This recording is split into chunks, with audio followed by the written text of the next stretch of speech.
આના એસપી હતા જૂના સમય આવે એવું ડિક્લેર કરશું આપણે. એવું જ દેખાઈ રહ્યું છે બધું અમને તો.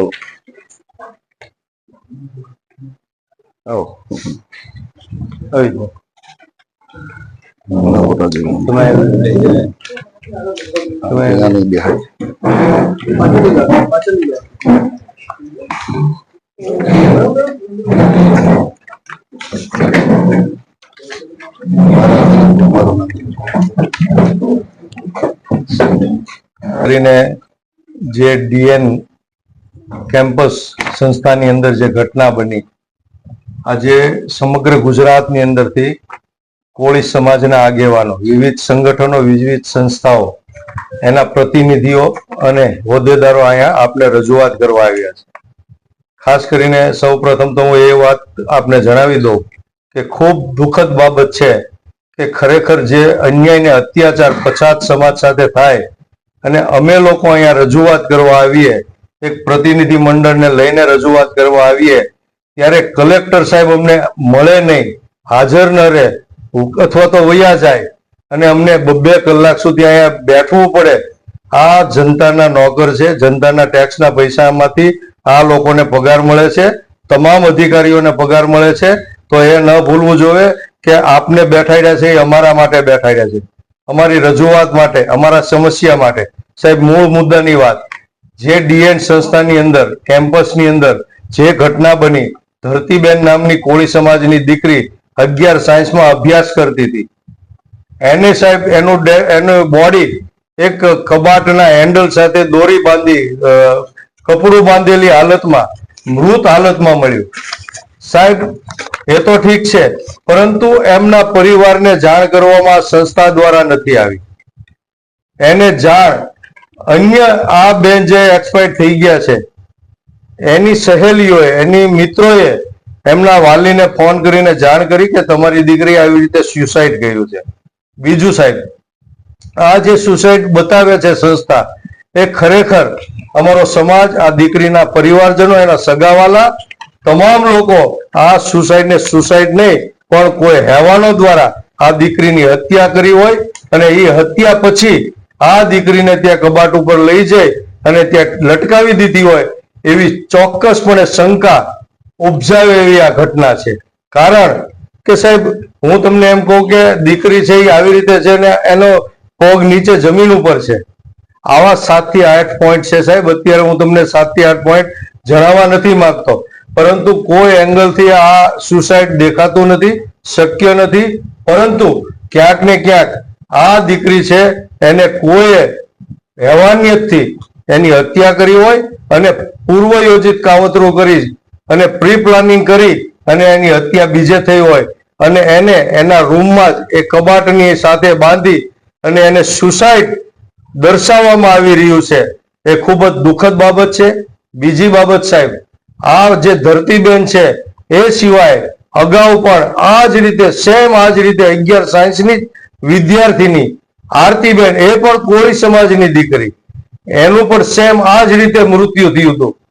તો સાહેબ, આ એક બહુ મોટી શંકા ઉપજાવે છે. આ એક તપાસનો વિષય છે. બીજું સાહેબ, બીજો મુદ્દો એ છે કે ત્યાંના જે ગ્રહ માતા છે, 2 ગ્રહ માતા છે, એ બંને ગ્રહ માતાઓ ત્યાં આ ઘટના બની ત્યારે ધૂણવા લાગે છે, અંધશ્રદ્ધા ફેલાવાનું કામ કરે છે. સાહેબ, હું તમને એમ કહું છું કે આ અત્યારે આ ટેકનોલોજી યુગની અંદર આ બહેનો જે આવી સંસ્થા, સાયન્સની સંસ્થા હોય, એની અંદર 3000 થી વધારે સ્ટુડન્ટ અભ્યાસ કરતા હોય એવી સંસ્થાની અંદર ત્યાંનો સ્ટાફ ધૂણવા માંડે સાહેબ, જવાબદાર કર્મચારીઓ ધૂણવા માંડે. આ કેટલા અંશે વ્યાજબી વાત છે સાહેબ. અને ધૂણતા ધૂણતા એવું બોલે છે કે હું દર વર્ષે એકનો ભોગ લેવાની છું. સાહેબ, આ ચોક્કસ એ વાત સૂચવે છે, આ પોઈન્ટ નોટ કરવા જેવો છે કે આ બહેનો, બંને બહેનો એક સાથે ધૂણવા કેમ માંડે છે. અને બંને બહેનો છે એ સંસ્થાની કર્મચારી છે અને બંને બહેનો એવું બોલે છે કે હું દર વર્ષે એક ભોગ લેવાની છું. એનો મતલબ એવો થાય છે સાહેબ કે આ બહેનોને શીખવાડવામાં આવ્યું હોય કે તમે આવું ધૂણતા ધૂણતા બોલજો, એટલે આ મુદ્દો છે એ ડાયવર્ટ થાય. ડાયવર્ટ એવી રીતે થાય કે લોકોના માનસમાં એવું મગજમાં ફિટ થાય કે ખરેખર આ સંસ્થાની અંદર કંઈક એવું ભૂત પલિત કે એવો બનાવ, એવી ઘટના બને છે એવું લોકોના મગજમાં ફીટ બેઠે એટલા માટે આ બંને બહેનોને ધૂણવા માટે પ્રેરવામાં આવી છે અને ધૂણતા આવું બોલવા માટે પ્રેરણા આપવામાં આવી છે.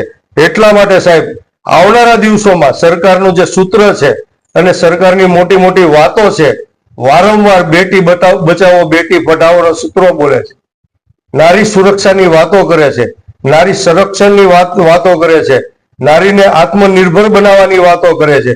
ત્યારે સાહેબ મારે દુઃખ સાથે કહેવું પડે છે, આજે કોળી સમાજ અતિ પછાત અમારો સમાજ છે. કોળી અને ઠાકોર સમાજ પોતાની દીકરીઓને પોતાના દીકરાઓને પેટે પાટા બાંધીને મહેનત કરીને મજૂરી કરીને મરચું ને રોટલો ખાઈને આવી સંસ્થાઓમાં શિક્ષણ આપવા માટે મેકલે છે.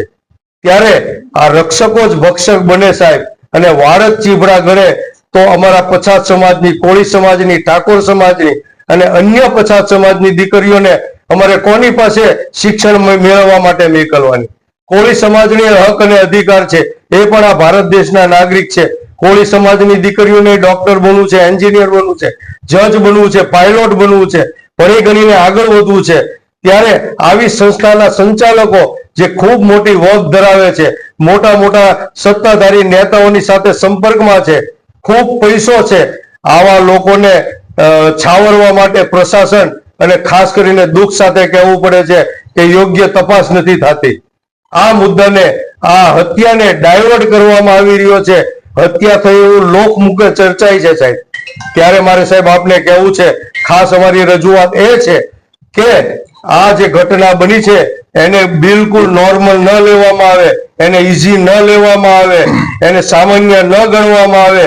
આવનારા દિવસો માટે, ભવિષ્ય માટે, આવનારી બીજી ધરતી અને આરતી બહેનો માટે, બીજા ગરીબ અને ખેડૂત પરિવારની દીકરીઓ માટે આ ઘટના પાછળ સાહેબ તટસ્થ તપાસ થવી જોઈએ, પારદર્શક તપાસ થવી જોઈએ, યોગ્ય તપાસ થવી જોઈએ અને એસઆઈટી અને ફોરેન્સિકની તાત્કાલિક ટીમોની રચના કરી અને આ ઘટના પાછળ સત્ય શું છે, આની પાછળનું સત્ય બહાર આવે એના માટેની અમારી રજૂઆત છે.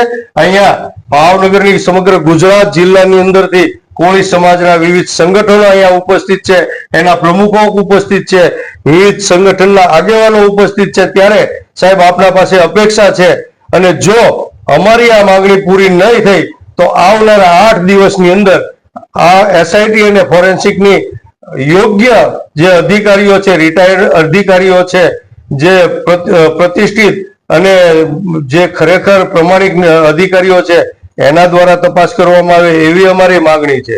અને આવનારા 8 દિવસની અંદર જો આ માંગણી નહીં સ્વીકારાય સાહેબ તો ન છૂટકે મજબૂરીથી અમારે ગાંધી ચિંધ્યા માર્ગે અને જરૂર પડે તો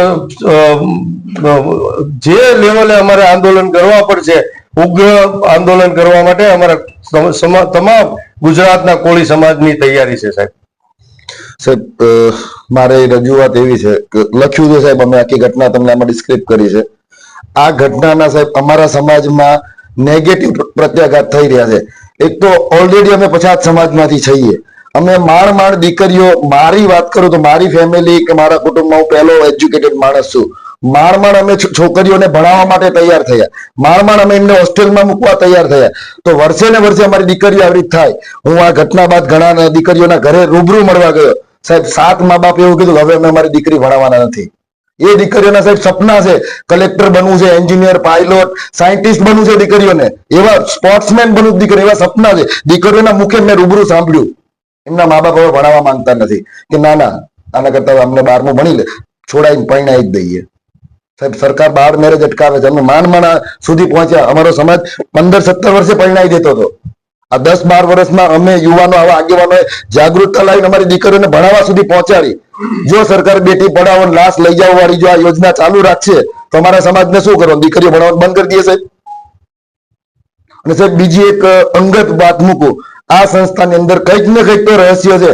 સંસ્થાના જેટલા હોદ્દેદારો કે ટ્રસ્ટીઓ છે, એમના સગાવાલા કે એમને પોતે એ સંસ્થાની અંદર ભણેલી દીકરીઓ જ એમની વાઇફો બની છે અથવા એમને ઘરમાં બેસાડ્યું છે આ લોકોએ. આના મારી પાસે પુરાવા છે. ત્યાં જ ભણેલી દીકરી ને પ્રેમ લગ્ન કરાયા, જે થયું એ બધું સંસ્થાના હોદ્દેદારોના સગા. સંસ્થાના એ હોદ્દેદાર ત્યાં નથી ભણ્યા પણ એમને જે હોસ્ટેલમાં રહેતી દીકરીઓની ઉંમર થઈ એટલે મેરેજ કરાવી લીધા છે સમય આવે આ સંસ્થાનું જો પોલીસ પ્રશાસન અને ગુજરાત સરકાર જો આનું યોગ્ય નિરાકરણ નહીં લાવે તો એક એક વસ્તુને પુરાવા સાથે અમે આ દેશ અને આ રાજ્યને અને સમાજને આખાને જાગૃત કરશું. જો અમને 8 દિવસમાં એસઆઈટી નહીં આપે ને તો સાહેબ અમે આના માટે જે પણ કરવાનું થશે, જેમ આ ભારત સરકાર કહે છે આદિવાસીઓએ જંગલ બચાવવા માટે ત્રાસવાદી બનાયા, નક્સલવાદી બન્યા, સાહેબ અમે અમારી બેન બેટી બચાવવા માટે હથિયાર ઉપાડવાના થશે ને કે તોય તૈયાર છીએ, મરવાનું થાય તોય તૈયાર છીએ. ઓબીસી ક્ષત્રિય સમાજ અમારે બુદ્ધના વંશજો છીએ જે શાંતિ શીખવાડે છે, પણ અમે સામે માંધાતાના વંશજ છીએ કે જેને રાજ કરતા શીખવાડ્યું છે અમને આ દેશ ઉપર ને આ પૃથ્વી ઉપર, તો અમે એના વંશજના દીકરાઓ છીએ સાહેબ. તો અમારું કહેવું એટલું જ છે કે આ ઘટનાની નિષ્પક્ષ જાંચ થાય. અમારી દીકરીઓ જે ભણવાનું બંધ થવાનું છે એ ના થયું જોઈએ. આવી એક ઘટનાને કારણે આ એક જ હોસ્ટેલ, એવી કેટલી હોસ્ટેલમાં અમારી અલગ અલગ દીકરીઓ ભણે છે, એ દીકરીઓનું ભણતર બંધ થવાનું છે. તો આનું જવાબદાર કોણ સાહેબ? અમારી દીકરીઓ નહીં ભણવાનું. આજે આ પોલીસની બહેનો છે, આ બેન નોકરીએ લાગી, એ બેન જો ના ભણી હોત તો એ બેન ના લાગે જ ક્યારેય.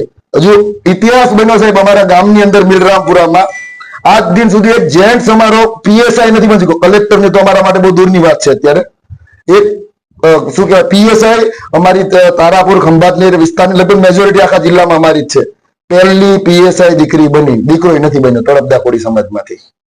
એ ઘટનાને પછી આ જ ઘટનાને 50 મા બાપ પોતાના દીકરીઓને ભણાવવા માટે બંધ કરવાની તૈયારીમાં છે. સાહેબ આપની ઓફિસમાં ચેમ્બરમાં પણ જો આ બેટી બચાવો બેટી ભણાવવાનું જે સૂત્ર માર્યું છે ને, જે એની પ્રેમે મેકેલી છે, તો સાહેબ આમાં તમારે ગંભીરતા લેવી પડશે. અને ખરેખર આમાં જો તમે બધા બોલ્યા, હા યસ સર, જો આ ખૂબ દુઃખદ ઘટના છે. બધાને એના માટે મતલબ ખૂબ દુઃખ લાગ્યું છે કે આવા કોઈ પણ જગ્યાએ કોઈ પણ દીકરી કે કોઈ પણ દીકરાનો કોઈનો પણ આવો બનાવ ના બનવો જોઈએ, કોઈ પણ જગ્યાએ સુસાઇડનો. એ માટે બધાને પણ દુઃખ હોય, અમને પણ ખાસું દુઃખ છે. અને એ દિવસે બનાવ બન્યો દિવસે કલેક્ટર સાહેબ અને એસપી સાહેબે આખો પ્રશ્ન લીધો હતો એમાં સાથે.